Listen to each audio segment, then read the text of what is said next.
Hello, I'm Hickey from interest.co.nz and welcome to an economic weather report brought to you in association with ASB.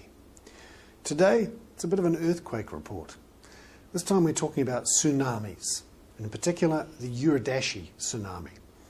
You might have heard of these bonds that have been issued to Japanese investors called Uridashis.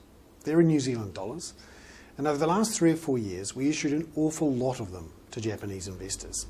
Our interest rates were relatively high, and that made it attractive for what's called Japanese housewives to invest in New Zealand, in these bonds in particular. So we issued an awful lot. But now they're coming due. And now we're seeing significant pressure to either reissue the bonds, so roll them over, or to issue brand new bonds to make sure that we keep that money in New Zealand.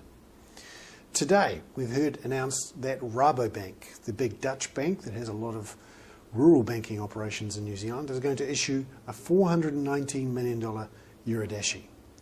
Now that's good news for those wanting a stable currency, because it means that some of that Uridashi money will be rolled over in New Zealand. But the weight of issuance that is about to mature is enormous, particularly in the next couple of months. So in June, we're expecting $1.2 billion worth of Uridashis to mature. But July is a whopper. $4.6 billion in 1 month, which will be maturing, and which most people expect won't be rolled over. That will be pulled out of New Zealand. So you'd have to expect sometime in June or July there's likely to be some pressure down on the currency. It may not fall, but it may stop it from rising.